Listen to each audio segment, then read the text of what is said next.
Olá, eu sou o Lucas Ambrosio, sou pesquisador do INPA, o Instituto de Matemática Pura e Aplicada. Então, um dos apoios que eu recebo para realizar minha pesquisa em geometria diferencial é chamado a Bolsa Jovem Cientista do nosso estado, da FAPERJ, que é a Fundação de Amparo à Pesquisa do Estado do Rio de Janeiro. E como parte dessa atividade, eu devo propor atividades para alunos do ensino básico. E nesse ano de 2024, essa é a atividade que eu quero propor. Muito bem, na última atividade que eu propus, no ano passado, eu mostrei para vocês como representar um conjunto abstrato, que é o conjunto de pares de pontos no círculo, por meio de uma superfície concreta muito curiosa, que é a faixa de Möbius, o símbolo do INPA. O meu objetivo nessa atividade de hoje é diferente e, num certo sentido, bem mais modesto. O que eu gostaria de fazer é contar para vocês algumas histórias e tentar convencer vocês que, mesmo perguntas muito ingênuas sobre objetos geométricos muito simples e bem conhecidos de vocês, às vezes podem levar à descoberta de outros objetos com propriedades muito curiosas, muito interessantes e que, inclusive, podem ter aplicações práticas. Então, eu vou começar falando sobre aquelas curvas que são as curvas talvez as mais bonitas que existem, os círculos. Então, parte da beleza do círculo, é claro, é o fato de que ele é uma figura muito simétrica. Ele sempre se parece o mesmo, qualquer direção que a gente olhe. Mas o que é um círculo, afinal de contas, do ponto de vista matemático? Bom, o círculo é uma curva plana que é determinada por duas informações. Uma informação é a localização de um ponto no plano, que é chamado centro do círculo.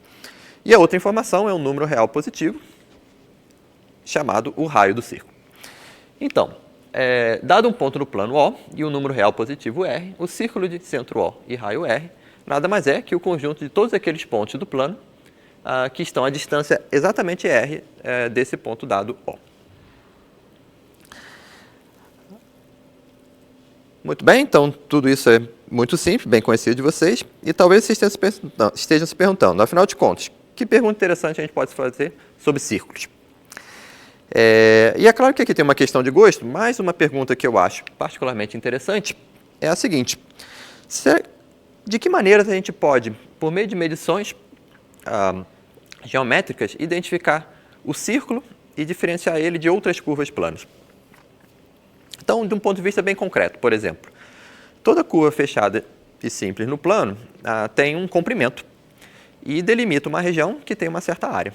Então, a gente poderia se perguntar, talvez você diga para mim, eu tenho uma curva aqui que tem esse comprimento e delimita a região com essa área. Você pode, com essas duas informações, me dizer se a minha curva é um círculo ou não? Então, é esse tipo de pergunta que a gente gostaria de entender. Então, essa pergunta que eu acabei de formular, de fato, tem uma resposta bem conhecida. A resposta é sim, a gente pode identificar o círculo sabendo o comprimento da curva e a área da região que ela delimita. Mas hoje, eu quero discutir outro tipo de medição geométrica, então essa história terá que ser contada em outra ocasião. Eu também queria chamar a atenção para vocês que essa pergunta teórica que eu formulei também tem também pode aparecer em contextos práticos. Um deles, por exemplo, é o seguinte: imagine que um fabricante produza tubos e que ele precise produzir tubos cujo corte seja um círculo, o mais perfeito que ele conseguir. Bom, imagino que ele tenha que produzir muitos desses tubos. E é claro que todo o processo de fabricação em massa, fatalmente vai produzir peças que são imperfeitas. Além disso, talvez por conta do material do tubo, talvez a mudança de temperatura ou o transporte do tubo ocasione deformações no tubo, certo? Então, na hora de colocar o tubo na máquina da qual ele vai fazer parte, talvez isso cause algum problema. Então, o fabricante precisa não apenas bolar uma maneira de criar tubos circulares, mas ele precisa bolar uma maneira de verificar se o tubo que ele produziu é de fato um tubo com seção circular, de acordo com as especificações que são dadas. Ele Claro que todo processo de fabricação tem imperfeições, as medidas também têm imperfeições, então o que ele quer atingir, né, o ideal de perfeição que ele quer atingir não é o matemático, mas é o prático, ou seja, ele quer ter certeza que aquela figura vai ser um círculo a menos de um erro de medição da ordem de, não sei, uma fração do raio daquele círculo. Bom, um instrumento que é muito utilizado para fazer medições de tubos é esse instrumento muito interessante chamado paquímetro. E aqui tem uma figura dele, então você pode imaginar um paquímetro da seguinte maneira. Ele consiste de uma barra longa, graduada, que termina numa haste que é ortogonal a essa barra. E ele tem também uma haste móvel, também ortogonal à barra, que se move paralelamente a outra haste fixa. Então, como você realiza uma medida com paquímetro, você coloca o objeto entre essas hastes e aproxima as hastes, né, o máximo que você conseguir, de maneira que o objeto fique preso ali entre as hastes. E feito isso, você vai ter uma leitura que vai dar essa distância entre as hastes, que é uma medida da largura do objeto quando posicionado naquela direção. Tá bom? Bom, esse instrumento é interessante como ele naturalmente sugere uma definição matemática, né? A definição de matemática que eu vou fazer agora, de largura de uma curva em uma dada direção. Então, se eu tenho uma curva plana fechada e eu dou uma direção, eu vou dizer que a largura dessa curva nessa direção é a menor distância entre duas retas paralelas, ortogonais à direção que foi dada, e que contém a curva entre elas. Tá bom? Então, vamos ver isso num desenho. Eu desenho aqui uma elipse, por exemplo, e vamos dizer que eu tenha dado essa direção representada por esse segmento verde aqui. Bom, então eu pego duas retas pretas ortogonais a esse segmento verde, e se essas retas pretas estão muito distantes entre si, veja que elas são paralelas, porque são ortogonais ao mesmo segmento dado, essas retas vão conter a curva azul entre elas. E aí o que eu faço é aproximar essas duas retas até que elas batam na curva, e aí, feito isso, eu vou medir a distância em que essas retas ficaram. Bom, isso vai me dar a largura dessa curva na direção verde. E veja que eu posso fazer essa medida com respeito a todas as direções possíveis. Então, eu representei aqui à direita uma medida com respeito a uma direção, à esquerda a medida com relação a outra direção, e vejam que com relação à direção da figura à direita, né, a distância entre as retas pretas é menor que a distância entre as retas pretas na figura da esquerda. Então, isso quer dizer que a largura da curva azul na direção da direita é estritamente menor que a largura da curva na direção da esquerda.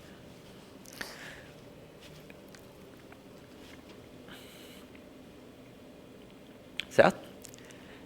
Bom, então voltando à nossa pergunta teórica, à nossa pergunta prática, acho que nós precisamos decidir a solução para dois problemas. O primeiro deles é o seguinte: o que acontece de especial no círculo quando a gente mede a largura do círculo em todas as suas direções? E a resposta, que é um exercício para vocês, é que qualquer direção que eu escolha medir a largura do círculo, eu vou obter sempre o mesmo valor, que é igual a 2 vezes o raio do círculo. Bom, isso já nos diz uma coisa interessante. Isso me diz que... Isso me dá um critério, né, para determinar quando uma curva não é um círculo. Porque se acontece de você me dar a curva e eu fizer duas medições de largura em direções diferentes, e se eu obter dois números diferentes, então é garantido que essa curva não é um círculo. Tudo bem? Mas é interessante também se perguntar se a recíproca é verdadeira. Ou seja, será que é verdade que o círculo é a única curva plana fechada que tem a mesma largura em todas as direções? Vocês conseguem imaginar alguma curva diferente em que as medidas de largura, em qualquer direção que você escolha, dá sempre o mesmo valor? Bom, e aí a resposta é um pouco surpreendente. É surpreendente até mesmo para matemáticos experientes. que nunca pensaram no assunto, a resposta é não. Tudo bem? Então, de fato, existe essa classe de curvas de larguras constantes, que é uma classe que contém os círculos, mas é estritamente maior que o círculo. Já vou mostrar figuras. Aqui eu também escrevi, para quem conhece um pouco de cálculo, a maneira, né, de parametrizar essas curvas de largura constante. Mas eu acho que é mais interessante mostrar para vocês as figuras. Então, essa aqui é uma das curvas de largura constante mais simples, conhecida como o triângulo de Rolot. Esse nome é em homenagem, eu acho que é um engenheiro chamado Franz Rolot, se eu não estou enganado, que desenhou máquinas, né, onde essa figura era o formato de alguma das peças das máquinas que ele desenhou. E como é que você produz o triângulo de Rolot? Bem, você traça um triângulo equilátero, tudo bem, de lado L, e aí você vai desenhar 3 arcos de círculo. Um arco de círculo, você vai desenhar 3 arcos de círculo, certo? Cada um deles com centro em um dos vértices do triângulo equilátero. Então, o primeiro arco é esse aqui, centrado nesse vértice. E ele traça, né, um setor circular, um círculo aqui, né, um pedaço de círculo aqui, entre os outros 2 vértices, formando um setor aí com um ângulo igual ao ângulo do triângulo equilátero, que é 60 graus. E você faz isso com respeito a todos os outros 3 vértices. Tá bom? Então, essa figura é uma curva de largura constante igual ao lado do triângulo. Bom, essa figura, diferentemente do círculo, ela tem ela tem o que a gente chama de singularidades. Tem 3 singularidades em cada vértice, porque ali não tem uma direção tangente bem definida. Se a gente aproximasse muito, a gente veria uma espécie de bico ao redor daquele vértice. Porém, existem curvas de largura constante que não têm esses bicos. Tá? Eu desenhei aqui essa figura, usando, aliás, aquela fórmula que eu mostrei no slide anterior, em 2 slides anteriores. E, de fato, o que eu posso falar mais é que, veja que tanto o triângulo de Rolot como essa curva aqui, elas ainda têm algumas simetrias, né? O triângulo de Rolot é simétrico por rotações que mandam os vértices do triângulo nos vértices do triângulo. Já essa figura aqui, ela parece ter uma simetria de ordem 7, correspondente a cada um desses pontos aqui. Em todo caso, o que eu posso dizer para vocês é que existem exemplos que não têm nenhuma simetria também, tá bom? São suaves, mas não têm nenhuma simetria.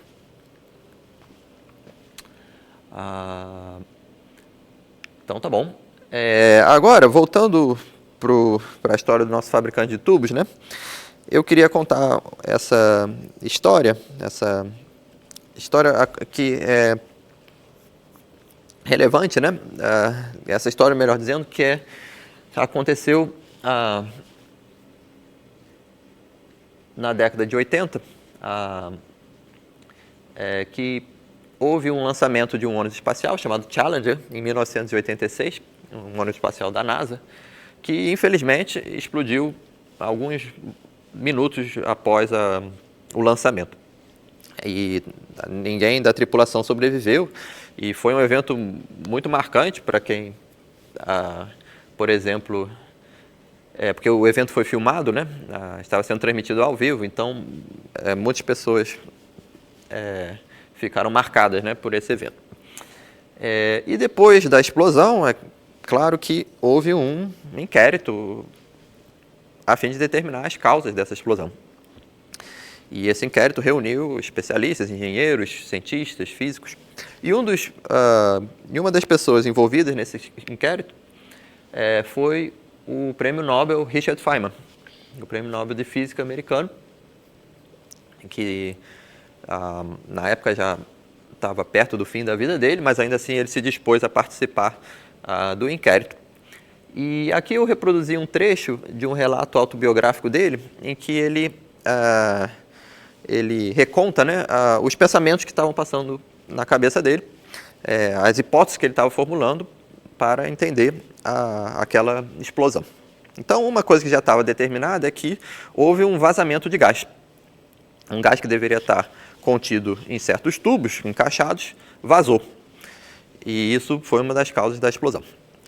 E ele ficou pensando, bom, talvez aqueles tubos não tivessem perfeitamente alinhados, né? Talvez eles não fossem perfeitamente circulares. Então, ao encaixar um no outro, talvez aquilo tivesse criado um vão, né, por onde o gás escapou, e aquilo poderia ter sido uma causa, uma das causas, né, daquela explosão. E aí o que ele fez, e aqui está o relato em inglês, mas eu vou recontar o que está escrito, em vez de traduzir. Ele conta que pediu para a NASA, né, as medidas que foram feitas dos tubos, as medidas que foram feitas no processo de verificação se o tubo era circular ou não. E a NASA entregou para ele números, né, uma coleção de números, de fato 3 números. E o que representavam esses números? Representavam a largura do tubo medida em 3 direções diferentes. Em apenas 3 direções diferentes. E aqueles números mostravam, nessas 3 direções diferentes, ok, com um erro aceitável, esses números são iguais. E aí o Feynman se deu conta, né, que esse teste foi falho. Por quê? Ele diz assim, não importa se eu medisse 3 diâmetros, 6 diâmetros ou qualquer número de diâmetros, eu não ia conseguir determinar se havia um vão ou não. Então, esses números da NASA foram inúteis. E a razão, agora a gente entende, sabendo sobre as curvas de largura constante, é isso, né? Se o tubo, por acaso, assumiu a forma de uma curva de largura constante, não importa a direção que eu escolhesse, eu ia obter sempre o mesmo número. E ainda assim, a minha curva de largura constante poderia ser muito diferente de um círculo. Tá bom? Então, essa é a história que eu queria contar. E para terminar a atividade, eu queria propor a seguinte pergunta. Bom, já temos essa classe enorme de curvas, chamada de curva de largura constante, e um subconjunto próprio dessa classe é o conjunto dos círculos. Será que tem um processo que permita a gente distinguir o círculo dentre as curvas de largura constante? E o exercício que eu vou propor é o seguinte, mostrar que os círculos com centro num ponto O são as únicas curvas de largura constante que são invariantes pela simetria com respeito a esse ponto. Então, vamos entender isso nessa figura. Vamos dizer que o ponto é a origem do meu sistema de coordenadas. Essa simetria que eu estou falando é a aplicação que monta um ponto de coordenadas x, y num ponto de coordenadas menos x, menos y. Então, eu desenhei aqui essa curva azul de largura constante. E a curva amarela é a imagem, né, da curva azul por essa transformação que manda o xy no menos x menos y. E vejam que essas curvas são bem diferentes entre si. Se você faz essa aplicação no círculo, é claro que vai dar o próprio círculo, desde que o círculo esteja centrado na origem. E o exercício é mostrar que o círculo é a única figura tal que, ao fazer essa transformação, eu obtenho a mesma figura. Tá bom? O círculo centrado na origem. E é isso. Então, obrigado pela atenção. Espero que vocês tenham gostado da apresentação, se sintam curiosos a ler mais sobre o assunto, curva de largura constante. Existe muito material sobre isso. E eu me despeço aqui. Até a próxima.